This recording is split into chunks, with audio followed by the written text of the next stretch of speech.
Hi, welcome to BOL Diaries. I'm Katarina and I'm here with Charmaine, and Charmaine is a love alchemist. Are you a love alchemist, Charmaine? Can you explain me what this is?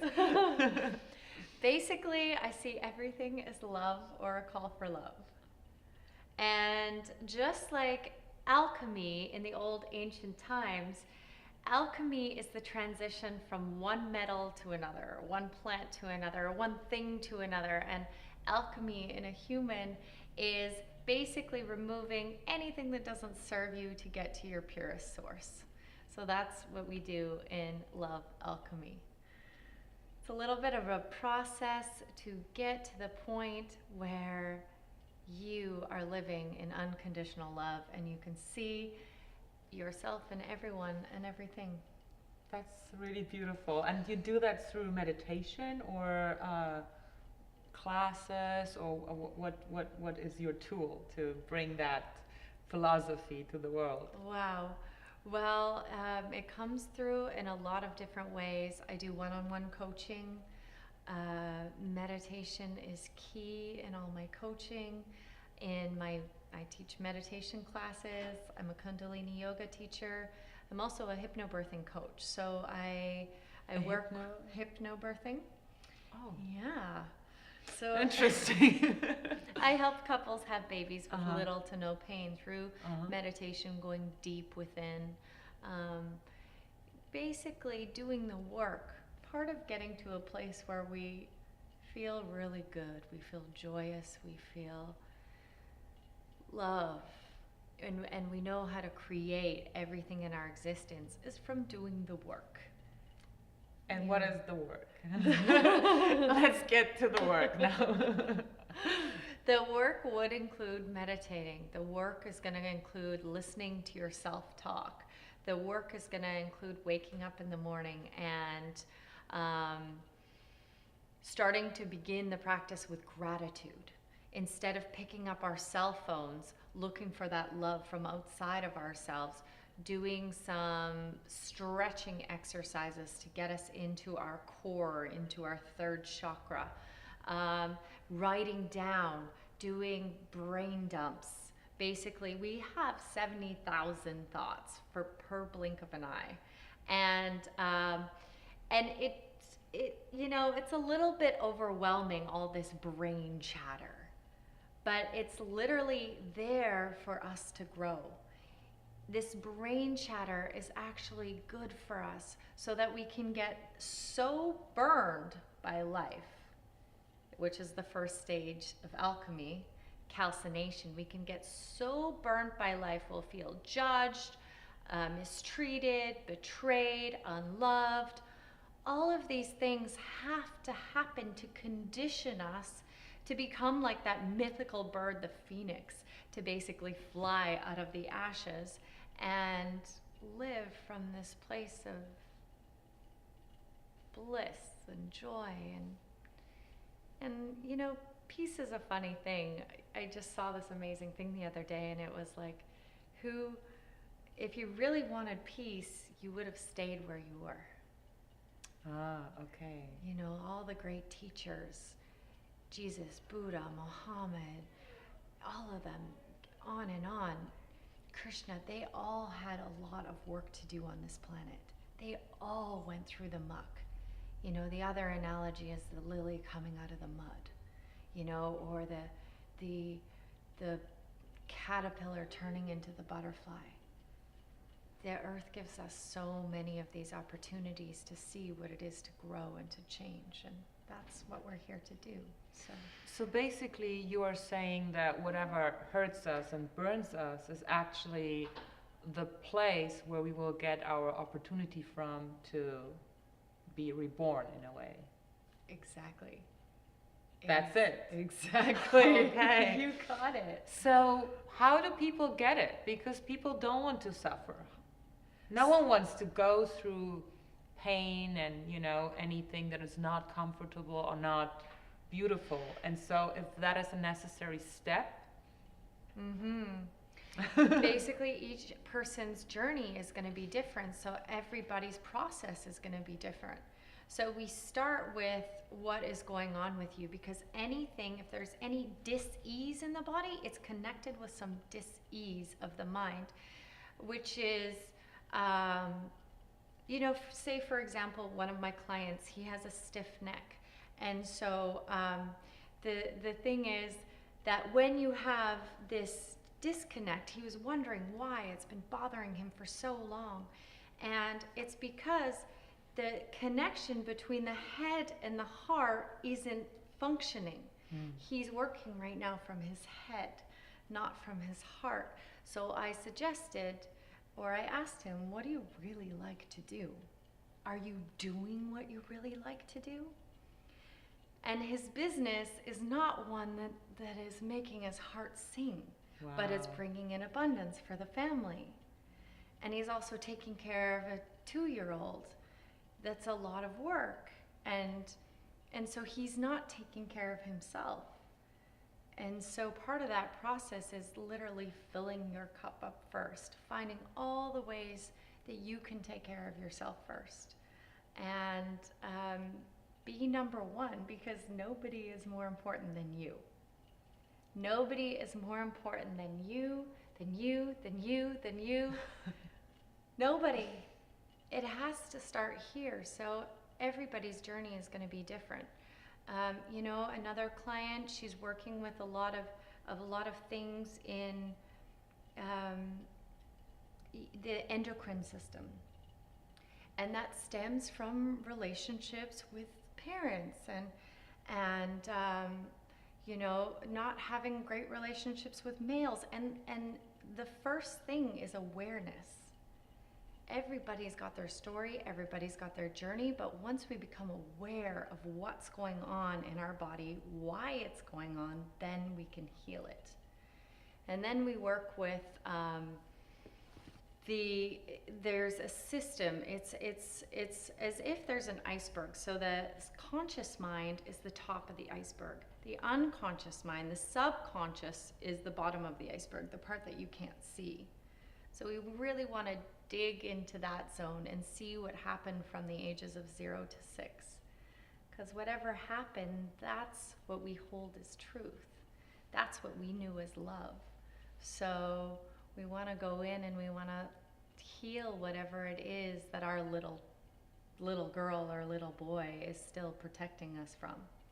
So that's also a process that would probably take a little bit of time to go through, but if you want to, we could. I'm all for it. But first I want to know something about you, because I know you were not born like that, probably. No. So what is your journey? How did you come to that understanding about life and to, you know, speaking that language of the universe, as you call it? Wow. So I believe that we've had many different lifetimes and that we chose our parents. And so I chose my parents to learn about love, unconditional love.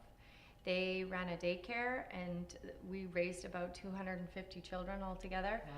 And my mom is still doing this. It's her passion. She loves it. She gives with her whole heart. Where is it? Is it here in LA? In Canada. In Canada. Yeah. Okay. Yeah. If anybody has kids in Canada, she's in Saskatchewan. But and I had to get burned. I had to get burned quite a bit through the stages of the first stage of alchemy. I had to be betrayed, lose love, you know, go through sicknesses, illnesses. And I just kept asking the question, why? What else is out there? I knew there was something bigger than me. And I think it all started with the beginning of just knowing love from my family, the greatest love of all. And then, but they still didn't teach me what I do hope that parents can teach their kids now, which is you can be and do and have anything. It really is all up to you. You are the grand architect of your life.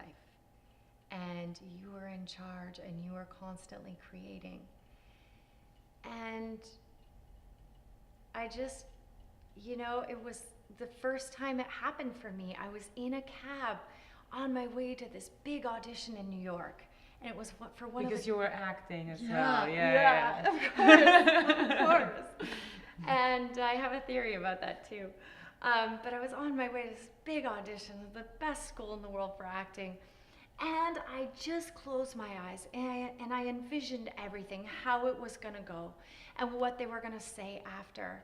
And how I was going to do, how I was just going to blow them away with my work. And I did exactly that. And they literally, the words that I had envisioned, they said them. And it was the first time that I had created what I had envisioned because I had the energy. So that's what else I teach is how to create that space to envision what you want in your life. How to get so excited from a place of a neutral mind and how to let it in. Part of it is letting it in. And that's clearing away all the junk that's holding us back from receiving it. So now, how is your day? Do you plan it ahead? Because you just said that, you had this experience where you visualized exactly what's going to happen. Do you plan your life every day, or how do you create? Where does it come from, and do you have rituals?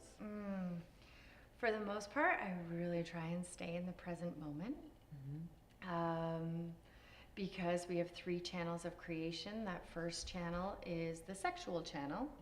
And that's a place where you come to zero because you're not thinking about anything. You're not thinking about what you're going to make for dinner or eat later or wear later to an event. You're right there in the present moment. And the second channel is meditation. So, but we have opportunities to create. So, and Esther and Jerry Hicks, they like to call it, I'm not sure if you've ever heard about the angels of Abraham. Yeah. I love that. Yeah. I know. So they have a wonderful, wonderful, it's a practice. It's called segment intending. But I haven't heard of that. Can you explain that just very quickly? Sure. So every time you get into, you're on your way somewhere. Imagine you get in your car. You're on your way. So I was on my way here. Yeah. So I was just envisioning how great it would be and how I'd meet some more amazing people, that I would make some new friends, and I would have a really great chance to share what I love to do and to shine. And you are. Well, that's because that's the vibration that I sent out. So conversely, if I would have been on my way here thinking, this really sucks that I have to do this and I have these other plans, I just always know in my mind, it's another thing, that everything's working out exactly the way it's supposed to. I'm always on time. So it's the trust and faith in your everyday life in a way that comes with the belief and the creation together. Yes. It's coming from a place of, even in those times when you get burned, that you're in the greatest classroom that you could ever imagine, this classroom called life, and every single lesson is there for your greatest good. So if anything were to happen along the way, I would say, there must be a reason for this situation to be occurring. Even if somebody cuts you off, I immediately check in with myself. I'm like, what kind of vibration am I giving off? Like the other day, the traffic was just crazy. And I could see people were turning in front of me and cutting other people off. And so I just thought, I'm going to shift this. So I was driving and I started smiling like this at everyone. And you could see people's energy shift. They were like, why is she so happy? And so from that place, it's a choice. It's your choice. You can live in the muck or you can rise out of it. And I can't help anyone. I can't heal anyone. I can't do anything for anyone unless they really want change. And I always say I'm not a healer. I am a facilitator of the light. I will give you all the tools to heal yourself, because we all came down here to be healers. We all came down here to be teachers. Whether we take that opportunity to share or not, that is really up to us. Beautiful. And one of the tools that you're using is meditation. Can you tell us a little bit more about how meditation entered your life and how it changed and transformed your life and how you use it in your teachings? Okay. Whew. Let's just say meditation is hard, okay? When you first begin it. But wow, it's better than anything you could physically imagine.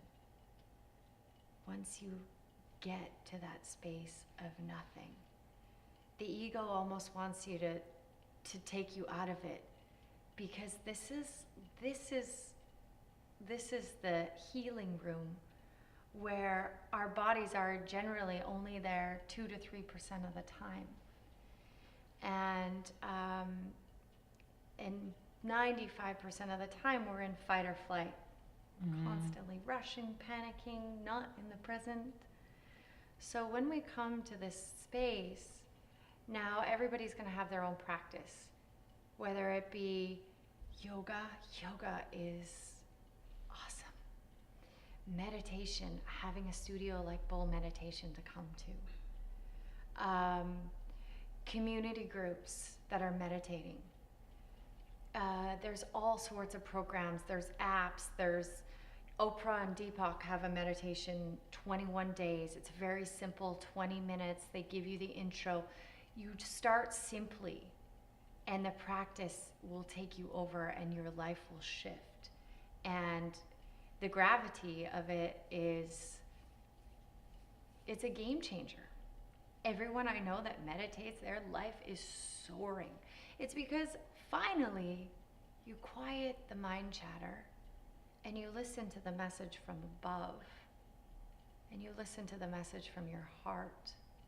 And that's where the ideas come. That's where the flow comes in. That's where the inspiration comes in. And I'm so grateful that I've learned this practice, and it was from yoga.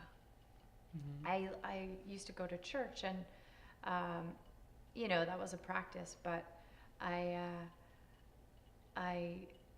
found myself in a hot yoga class, and basically I felt like it was church. When you came to Shavasana, I was just like, thank you, thank you, thank you, thank you. I've seen a lot of the world, and I'm very grateful that I was exposed as a young child to 2 religions. One of them had a pastor that could marry and have children, and the other one couldn't. And so growing up in this fashion, I started to ask a lot of questions. And, because we all associate ourselves with the religion, with what we grew up in, because it's what we knew, and that was where we were getting our love and our food, and lack of love, shelter, everything came from the home. So we trusted that to be truth. We took that as truth. And so that for me was a pretty big game changer when I started to look at all religions, and I started to see how they were all connected. And I traveled a lot. I grew up in Saskatchewan in a small town, and by the age of 18, I knew I had to get out. So I actually got sick. I had a kidney infection, and they said I was gonna die, and then it was just like, okay, again, time to get going, So I lived in the Rocky Mountains for a year, and then after that I decided I wanted to be a doctor. And so I studied pre-med and went through that whole journey of not having any time for anything. And I thought, how am I going to do this? I want to heal the world. I want to help the world, but it doesn't seem at the time I thought it was time, but now I see what it really is that I love the medical field. I'm grateful for it, but we have the power to heal ourselves. Not always. Thank God there's certain surgeries and procedures and medication, but for the most part, most of the medications that we need can be cured with, you know, we don't need them, essentially. There's a lot of over-diagnosing these days. Anyway, I won't get into that, but so I decided to go into environmental sciences, and I took another journey into traveling, and I started modeling. I started going all over the world. I had a contract in Europe and Asia, and so I had that experience of, again, seeing the world, seeing the different religions, it's a beautiful idea for young people to get out. That is one of the nonprofits I want to start, is helping young people to underprivileged kids to be able to go to a country they could never imagine going to, maybe Africa, maybe India, to see what's out there. It's, again, a game changer.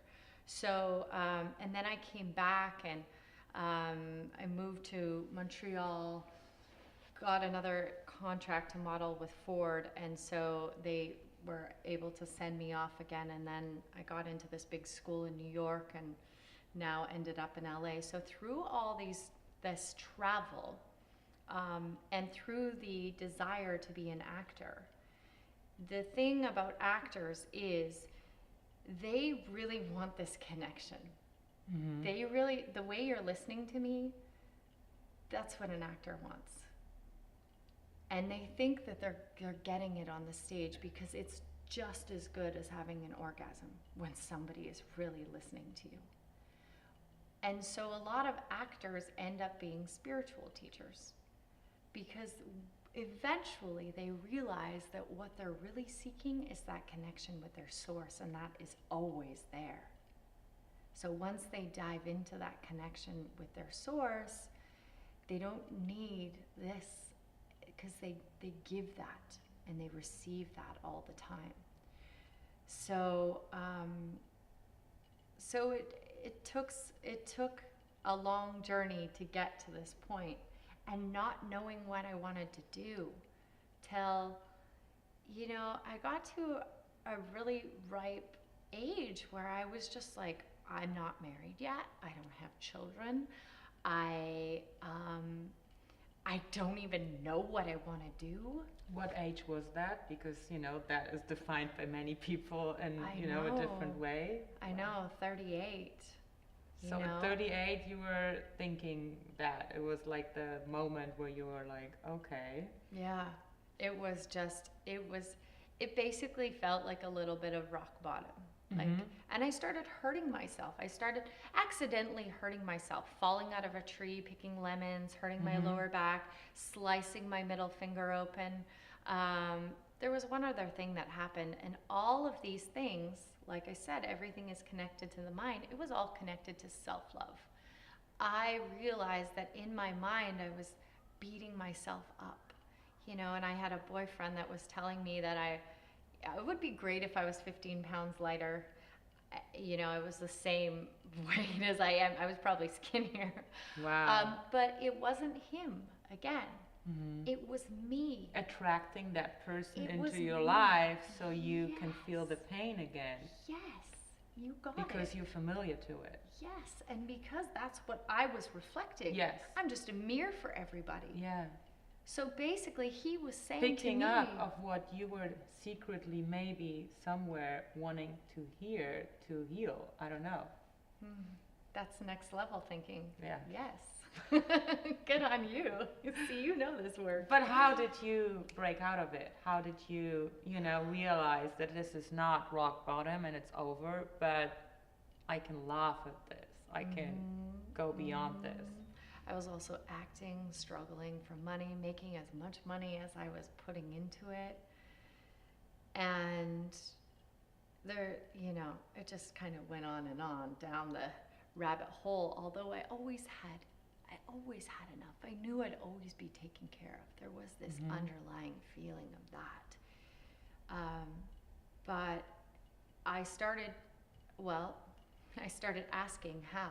How can this life be better? How can I shift? How can I change? What is my message? What am I supposed to do? And when you're asking the questions, there is always someone listening. Yeah, but this is the next question. Who do you ask the question to? I like to I call it God. God, the acronym for God is generating, organizing, destroying. It's a cycle of life. Or in my classes, I like to call it universe, so that everybody is included in this idea of generating, organizing, destroying. Uni means one. So it's all encompassing. Also, we all have 2 or 3 guardian angels. They're always waiting for us to ask. And they communicate with me through numbers. So they are listening. You can always ask. When you see 333s, that's an indication that they're waiting to help you. But we have been given free will. We've been given this choice. So we have to respond to that.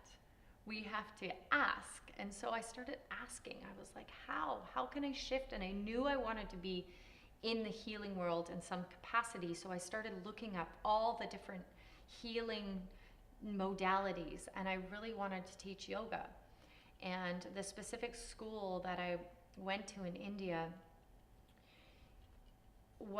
I couldn't get into it. And so then I happened upon Golden Bridge. And I immediately got hired there. And then I got into the teacher training, and the Kundalini yoga teacher training changed my life. That was huge, because it was like, wait a minute, you're made with the same materials as the stars, the sun, and the moon. It's all within you. So when you think you're some small, minuscule part of this planet, think again. We are all connected. It just blew my mind apart of how much I didn't know. And one of my favorite things, I got God bumps. Oh my gosh. Oh my gosh. One of my favorite things to do was learn. So it was just like, wow, something else I can learn. I just started sucking up all this information, reading. And I started reading I generally have about 15 books from the library that I'm reading per month. So, and constantly circling that and circulating. And what kind of books? Where to start? The Power of Now by Eckhart Tolle. That's a great book to start. Anything by Eckhart Tolle is amazing. Wow, I've just read so many. The Placebo Effect. That off the top of my head right now, I can't give you my book list. But if anybody wants it, please email me or find me on Instagram or Facebook, and I will give you a whole list of books. Great. Yeah. I want it. I want the list. And I also, going back to the communication, because you said you were asking how, and were you writing down, were you sitting down, listening to the answers? How did you receive the answers? One thing is asking, but how did you? When the student is ready, the teacher will arrive. I was ready. So all of a sudden, the information started pouring in. And let me tell you, it was a journey to get where I am today. It was a journey to understand about abundance, to let that abundance start flowing into my life, to be so confident that I don't even care what's coming out from my mouth right now, because I'm trusting it's coming from source. And, to get to a place where I don't need a bunch of makeup or updo to impress anymore, because what's impressing is my heart. And so, I had to go through it, like literally go through this searching for at least 3 years. Mm-hmm. You know, now I'm 41, so here I am. Beautiful. What a journey to get here. Beautiful, beautiful, beautiful And journey. normally I wouldn't tell anybody that, but that's okay because I'm really ageless. I know, and my cells know I stopped aging at 27. So, Yeah. and all of my friends know that too. So it's a belief system. If I was to believe I was supposed to be one way when I got into my 40s, I would be that way. Yes. But I believe that my body is young and vibrant and sexy and mobile and, you know, fruitful. So it is. So it is timeless in a way. Yeah. There's a way to be timeless and not to, believe everything that was said about age. Mm-hmm. Whatever it means for our psyche and for what we want to do. Exactly, because we have this collective belief. We have, it's the reason wars are started. It's the reason that shootings happen. It's the reason we still have prejudice. It's a collective belief. And so individually, we have to do the work ourselves. And recently, we did have this wonderful, it happens a couple times a year. There's a portal that opens. And recently we had another portal open. So again, the classes are full because people are waking up. They're like, hey, I can have a better life. I don't have to work this 9-to-5 job that I hate and that I am not happy with, and I don't see my family and I want to spend more time with them. That's another thing along the journey, is asking yourself over and over and over again, what do you want? All day long. Every single time that mind is chattering and it's like, well, I have to do this and I have to do that and I'm really angry about this. No, wait. What do you want? It's like a meditation. Yeah. Pretty soon you get into this place of you're in constant meditation. It's just a free flow with the universe. Beautiful. Let's dance. Yeah. Let's dance. And just to get back to summing it all up for you, because you described all this beautiful, beautiful journey. And now if you can describe all the benefits that this practice, this meditation that you started, this, self-awareness, this asking brought into your life. What was like one thing after another? I know, we can't name it all, but maybe you can just start like, and then this happened, and Yeah. Found the love of my life. And I manifested him. I literally just prayed for him. I was like, God, it'd be really great if there was 13 people in my yoga class, and that really cute guy that was in my yoga class about 6 months ago, that was in Tasia's yoga class, it'd be really great if he was in my class this morning. 2 hours later, that morning, there was 2 students, but he was one of them. And I can tell you many more stories. I love them. Come on, just a few more, just like. I was asking God one day for my car, and I said, God, what kind of car is it going to be? And I got really excited. Oh, I just saw your card. Didn't I say I hate you? I remember. No, but I got to tell you this story because I was ready for a new one. I was ready. I'm like, God, what is it going to be? Is it going to be a Land Rover? Is it going to be a Jaguar? Is it going to be a Mercedes? Is it going to be a BMW? And so I got really excited and I went hiking.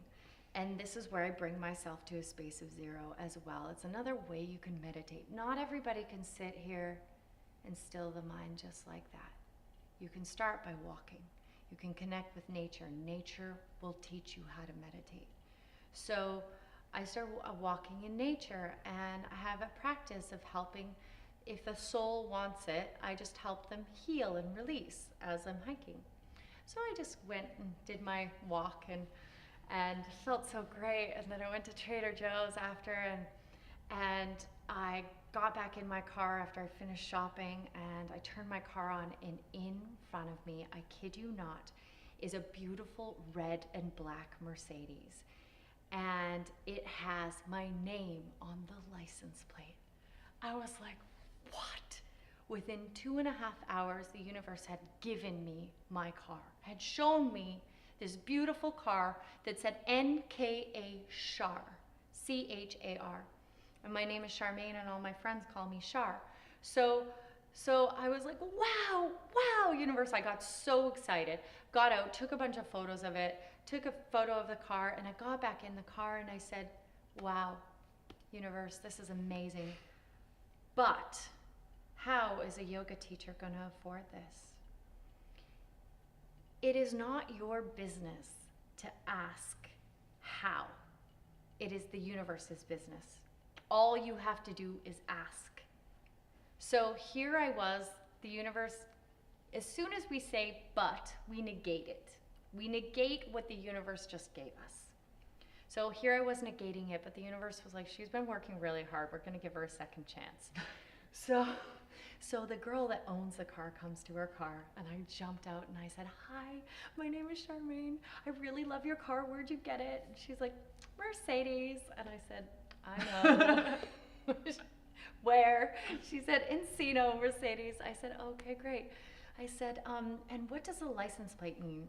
And she said NKA was her initials, and Char means catch me if you can in Turkish, which is a story for another day.